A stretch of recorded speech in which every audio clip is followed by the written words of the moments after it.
Welcome to story box. तब तक हमने देखा था कि किस तरह से मोरान रोंगजी और चांगदा को पागल बनाता है और फिर बाद में शुमैंग को पता लग जाता है कि ये सब मोरान ने करा था और अब वो उसे किसी के पास ले जा रहा है। जैसा कि आप सबने सोचा था, वो और कोई नहीं जो एंडिंग है।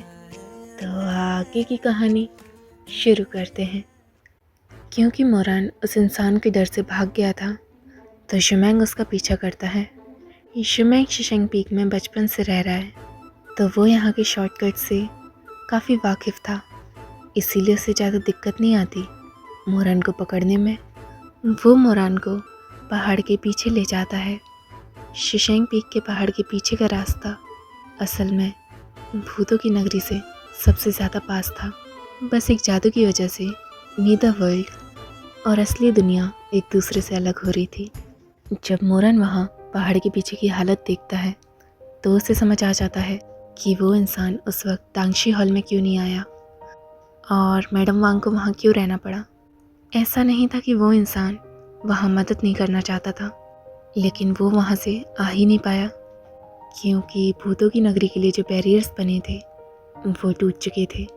इस वक्त पहाड़ के पीछे का पूरा हिस्सा स्पिरिचुअल पावर की रोशनी से भरा हुआ था और वहीं जो भूत अपनी दुनिया से यहाँ आ गए थे वो सब डगमगा कर चिल्ला रहे थे और अपने आप ही गायब हो रहे थे। आसमान में एक बड़ा सा छेद था, उसके अंदर से हम भूतों की नगरी में जा सकते हैं। उस छेद में से जो टूटा हुआ बैरियर का हिस्सा था वहाँ से नीली पत्थरों की कम से कम हज़ारों सीढ़ियाँ दिखती हैं जहाँ से भूत ह्यूमन वर्ल्ड की ओर आ रहे थे। कोई भी आम इंसान उस नज़ारे को देखता तो डर के मारे बेहोश हो चुका होता।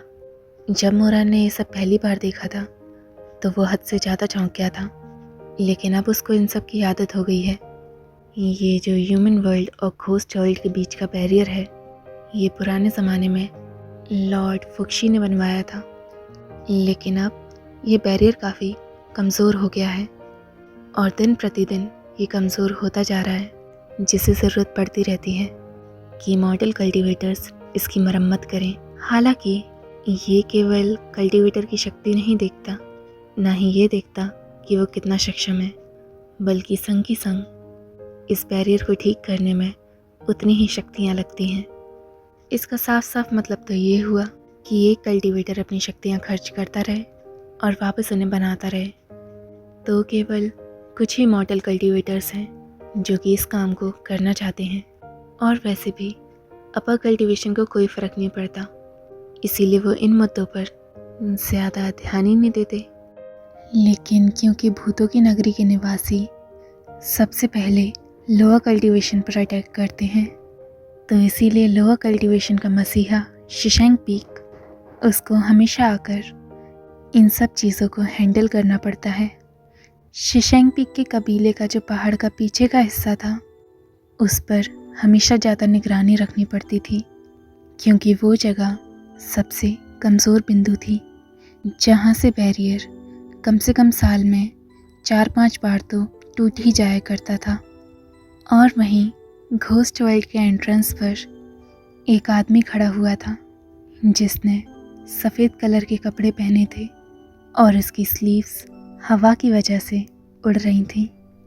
उसकी तलवार की शक्ति से एक गोल्डन लाइट उसके आजू बाजू चमक रही थी और वो उन कल्टीवेटर्स में से एक था जो अपनी शक्तियाँ लगाकर इन इविल स्पिरिट्स को साफ कर रहा था। वो अपने मंत्रों से जितने भी बैरियर्स में होल थे उनकी मरम्मत करता है। उस आदमी की कमर काफ़ी पतली थी और उसका अपीयरेंस काफ़ी एलिगेंट लग रहा था। उसके संग कोई भी रहे तो वो ये कहेगा कि उसमें से काफ़ी प्योर वाइब आती है और जाहिर सी बात है कि वो काफ़ी ज़्यादा हैंडसम था। तुम उसे दूर से देखकर पहचान सकते हो कि वो एक स्कॉलर होगा। मोरान के अकॉर्डिंग अगर कोई इसकी शक्ल देखेगा तो बस ये इमेजिन कर सकता है कि वो पेड़ के नीचे हमेशा किताब ही पढ़ता रहता होगा। लेकिन अगर तुम उसके पास जाओ तो उसकी आईब्रोज काफ़ी शार्प थी और उसकी फोनेटिक साइज़ काफ़ी यूनिक और आकर्षक थी। उसकी नाक पतली और लंबी और उसके पतले होठ। उसका ओवरऑल फेस काफ़ी जेंटल और एलिगेंट था, लेकिन फिर भी उसकी आंखों को देखकर लगता था कि वो काफ़ी निर्दयी है और उसे किसी से फ़र्क नहीं पड़ता। मोरन उसको दूर से देखता है। वैसे तो इतनी देर तक उसने सोच लिया था कि अब तक वो उसे फेस करने के लिए प्रिपेयर हो चुका होगा, लेकिन जब उसने उस जीते जागते आदमी को अपने सामने देखा, उसके पैर कांपने लग गए।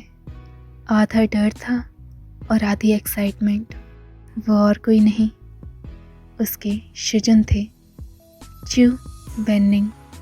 ये वो इंसान था जिसके लिए पिछले जन्म में जुमेंग काफ़ी रोया था और वो शांग हॉल में भीख भी मांग रहा था उनसे मिलने को। ये वही इंसान था जो कि मोरन की बर्बादी का कारण बना था और इसकी वजह से उसका सोचा हुआ कोई भी काम पूरा नहीं हो पाया। लेकिन अंत में मोरान ने उसे जेल में कैद कर दिया और उसके मरने तक उसे टॉर्चर करा। और अगर हम मोरान के हिसाब से सोचें तो ये वो इंसान था कि अगर वो इंसान ना होता तो मोरान के कोई भी काम में ज़रा सी भी बाधा नहीं आती। इसीलिए पिछली ज़िंदगी में मोरान बस इससे बदला लेना चाहता था कि अगर ये इंसान ख़त्म हो गया तो वो अपनी ज़िंदगी की ऊंचाइयों पर पहुंच जाएगा जिसकी कोई सीमा नहीं होगी। लेकिन ऐसा कुछ नहीं हुआ। जब उसके शिजुन की डेथ हुई तो मोरान की नफ़रत के साथ कुछ और भी था जो शिजुन के संग ही दफन हो गया। आगे जाके मोरान को कभी भी कोई उसके जैसा अपोनेंट लगा ही नहीं, तो शिजुन के संग उसके जीने की चाह भी धीरे धीरे चली गई। और अब इस ज़िंदगी में जब वो अपने शिजुन को वापस देख रहा है तो वो काफ़ी डरा हुआ और पगलाया सा हो रहा था। जब उसने अपने शिजुन के हाथ में वो विलो वाइन देखी तो डर के मारे उसके पीछे के बाल खड़े हो गए। वो हद से ज़्यादा डर चुका था। शायद यही कारण था, जब पिछली ज़िंदगी में शिजुन मरा था तो वो इंसान जिससे मोरान सबसे ज़्यादा डरा करता था वो भी मर चुका था। मोरान को लगता था कि अब वो बड़ा हो गया है और फाइनली उसने अपने शिजुन को मार दिया।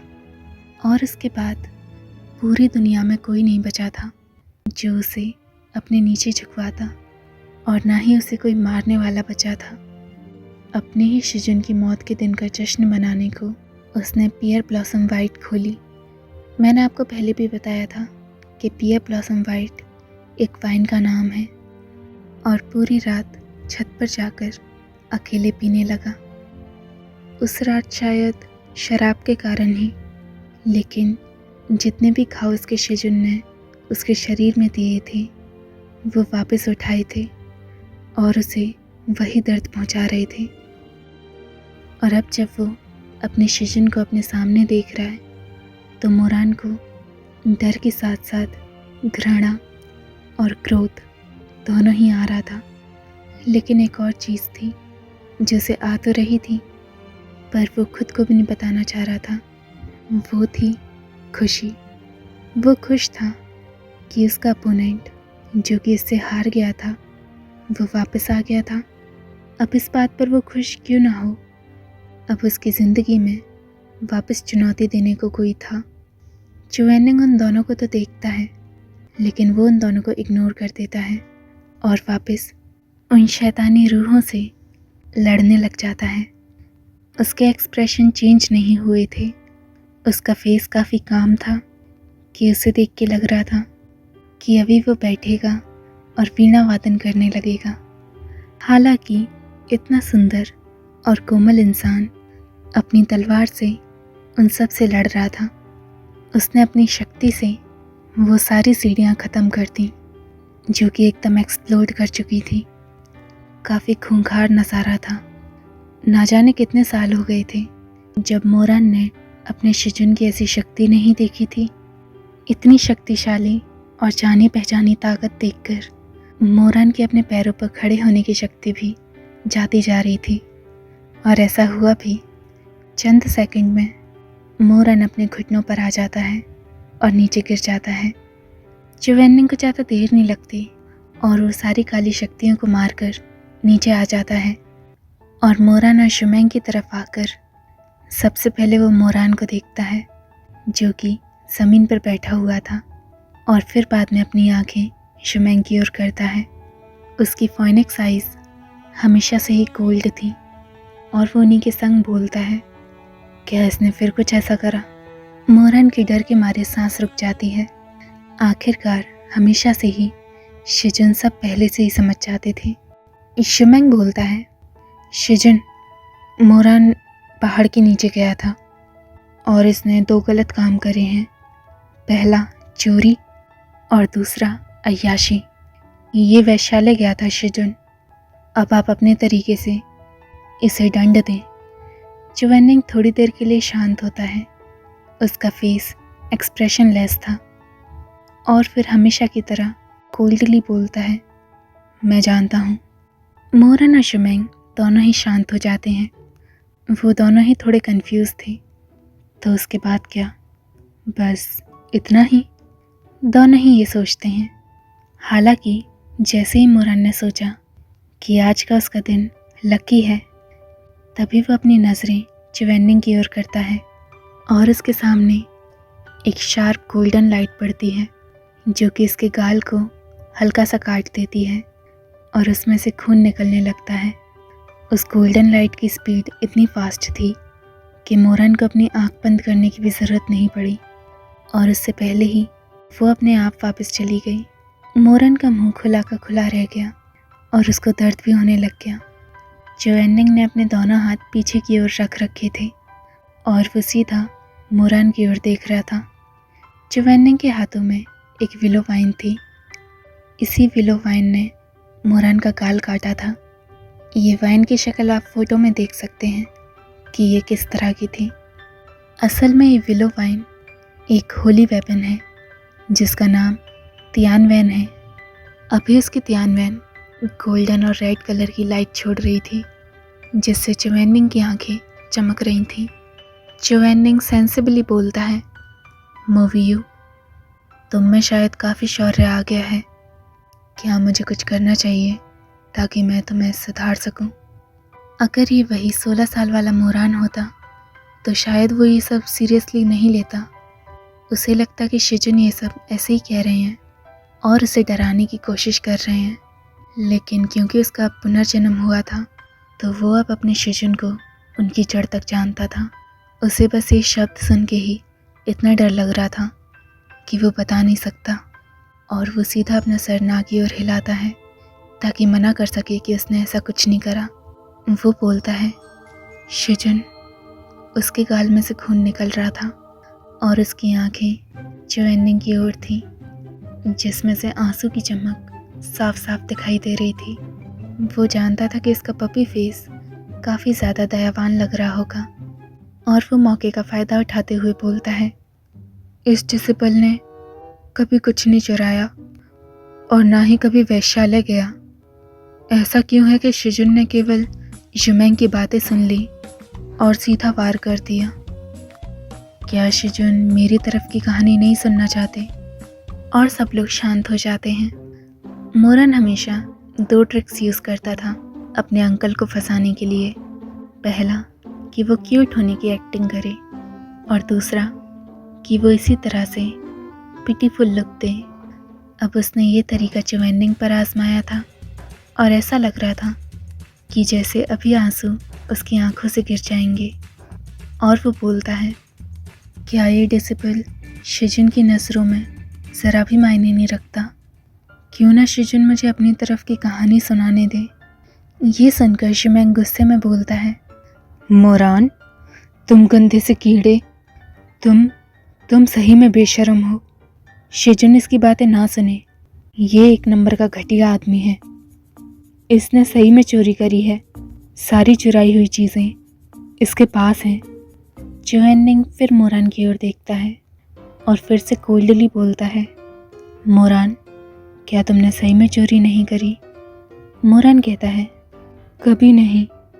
चुवेनिंग कहता है, अगर तुम झूठ बोल रहे हो तो तुम्हें इसका नतीजा मालूम होना चाहिए। मोरन के रोंगटे खड़े हो जाते हैं। आखिर वो नतीजा कैसे नहीं जान सकता, लेकिन फिर भी वो बेवकूफ़ों की तरह कहता है, शिजुन वो। चिवेनिंग अपना हाथ आगे करता है और फिर से तियानवेन मोरान की ओर करता है। इस बार वो तियानवेन मोरान के गालों पर वार नहीं कर रही थी, बल्कि वो सीधा जाकर मोरान को फांद लेती है। ये फीलिंग मोरान के लिए काफ़ी जानी पहचानी थी। तियानवेन केवल हमला ही नहीं करती, लेकिन इसकी कुछ और भी खासियत हैं, जैसे कि इंक्वायरी। ये एक लाई डिटेक्टर का काम करती है, जिससे पता लगता है कि इंसान झूठ बोल रहा है कि सच। चिवेनिंग मोरान की ओर देखता है और बोलता है, क्या तुमने सही में चोरी नहीं करी? मोरान कुछ नहीं कह रहा होता तो तियानवेन उसे कस के पकड़ लेती है, जिससे मोरन के ऑर्गन्स दर्द करने लगते हैं। वो पूरा का पूरा उसे दबा रही होती है, लेकिन फिर भी हमारा मोरन अपना मुंह बंद नहीं करता और क्या कहता है, सुनिए, हाँ सच है, मैंने कभी नहीं करी। और तभी तियानवेन उसका झूठ पकड़ लेती है और ज़्यादा ग्लो करने लगती है और मोरन को और कस के दबा लेती है। मोरन के दर्द के मारे पसीने छूटने लगते हैं, लेकिन फिर भी वो कोशिश कर रहा था कि वो सच ना बोले। तियानवेन की ये इंटेरोगेशन वाली खासियत केवल इंसानों पर नहीं, बल्कि भूत, प्रेत, मुर्दा, जिंदा, हर तरह की चीज़ पे चलती है। तियानवेन में खासियत है कि वो किसी को भी सच उगलवाने में फोर्स कर सकती है और चिवेनिंग को ऐसे ही सारे सच मालूम पड़ जाते हैं। पिछली ज़िंदगी में अपने शक्तिशाली कल्टीवेशन बेस के कारण एक इंसान आता है जो कि तियानवेन के इन्फ्लुएंस को भी फेल कर देता है।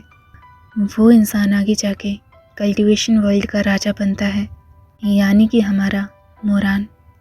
लेकिन क्योंकि उसका पुनर्जन्म हुआ था, तो मोरान को लग रहा था कि वो शायद फिर से ये सब कर सकता है और तियानवेन की इंटेरोगेशन को फेल कर सकता है।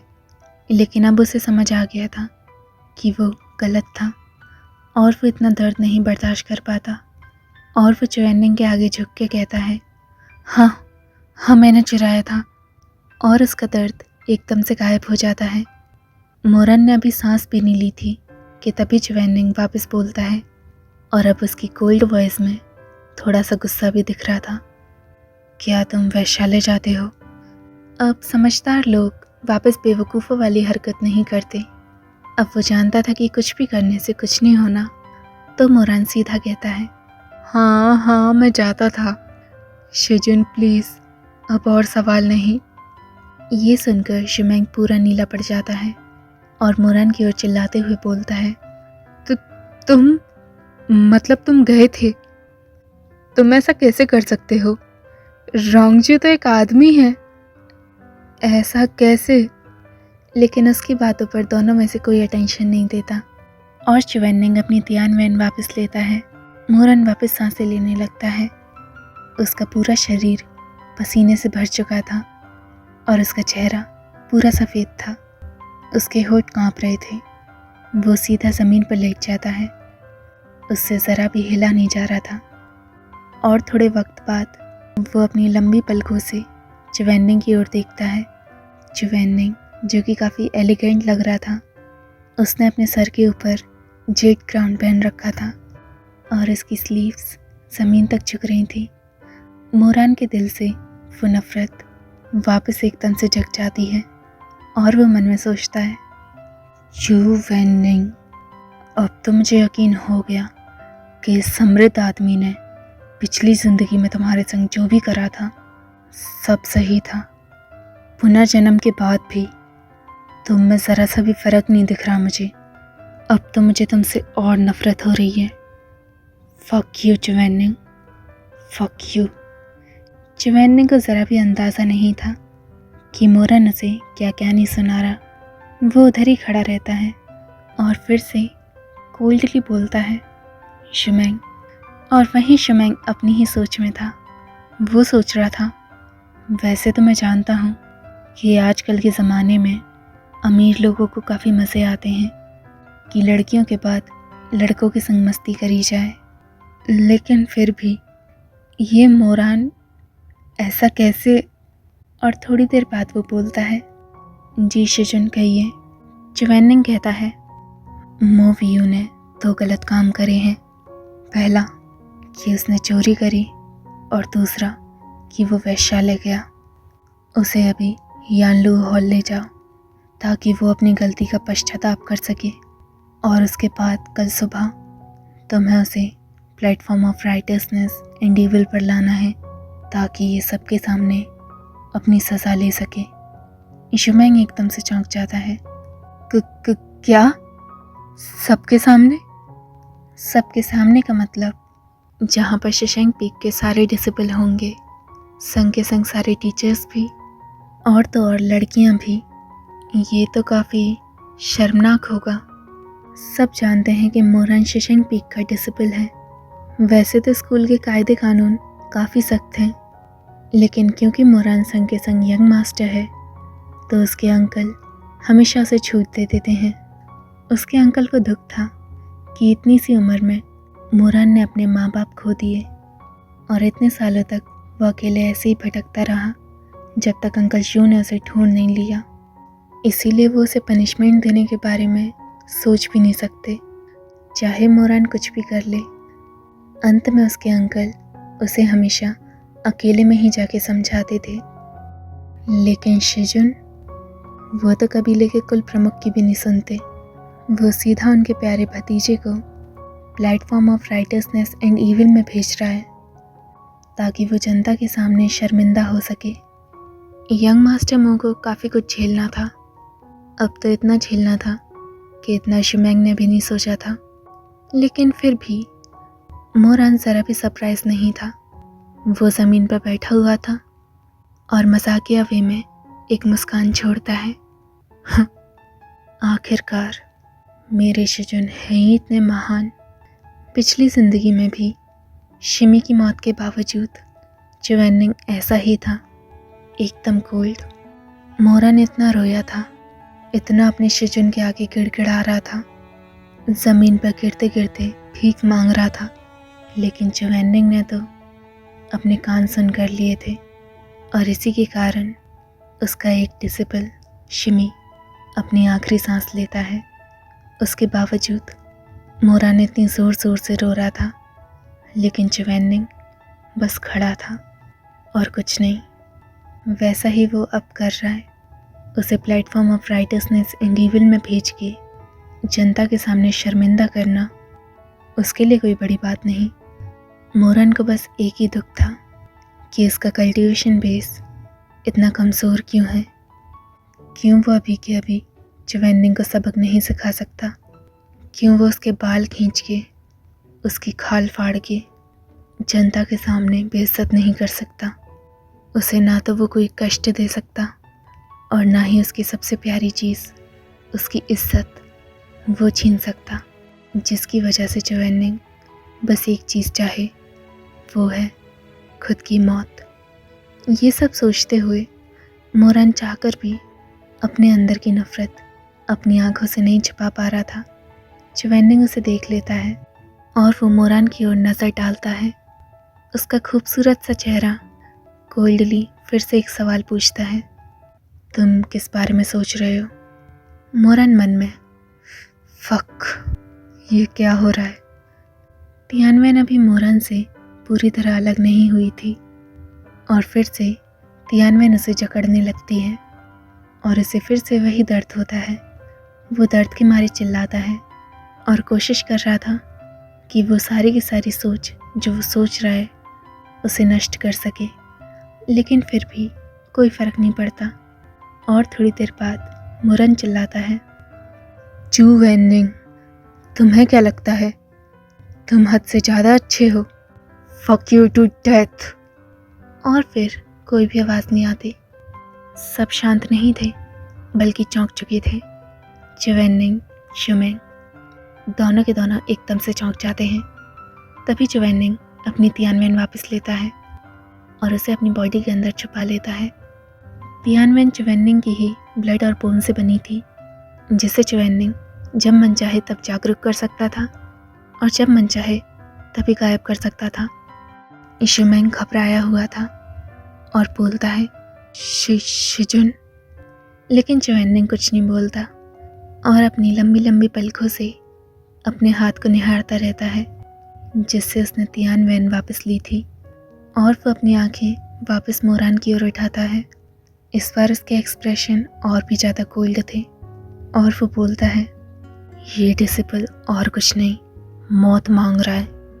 और फिर धीमी आवाज़ में बोलता है, इतना लड़ने की वजह से तियानवेन टूट चुकी है, मैं इसे ठीक करने जा रहा हूँ। और चवन्निंग पीछे मुड़कर वापस जा रहा होता है। तभी शुमैंग एकदम से बोलता है, लेकिन शिजुन, आपने तो बताया था कि होली वेपन कभी भी नहीं टूटते, तो तियानवेन कैसे? चवन्निंग सुन लेता है और फिर शुमैंग की ओर देखकर बोलता है, ये डिसिपल भी मौत चाह रहा है। और शुमैंग डर जाता है। मोरन वापस ज़मीन पर लेट जाता है जैसे कि वो कोई मुर्दा हो। उसके एक्सप्रेशन ब्लैंक थे। हाँ, उसने जो कहा सच कहा। वो सही में चवन्निंग के संग सोना चाहता है। वो जानता है कि चू जोंगशी, जिसको Yuheng of the night sky, Beidou immortal, इस तरह के टाइटल उसकी एलिगेंस और हमेशा शुद्ध होने की वजह से दिए हुए हैं, तो वो बाकियों की तरह केवल खड़ा होकर उसे नहीं निहार सकता। वो एक कदम आगे बढ़ाकर उसकी सबसे प्यारी चीज़, उसकी इज्जत छीनना चाहता है। लेकिन वो ये नहीं चाहता था कि ये बात चवन्निंग को पता लग जाए कि वो ऐसा सोच रहा था। मोरन अब एक सड़क के पिल्ले की तरह अपना मुंह छुपा लेता है और परेशानी में लेटा लेटा घूमने लगता है। बार बार उसे याद आ रहा था कि किस तरह चवन्निंग उसे देख कर गया था और उसे लग रहा था कि अब उसके पास ज़्यादा दिन नहीं बचे। तो इसी के साथ हमारा चैप्टर ख़त्म होता है। आप बताना आपको चवन्निंग से मिलकर कैसा लगा। बाकी की कहानी जानने के लिए देखते रहिए स्टोरी बक्स।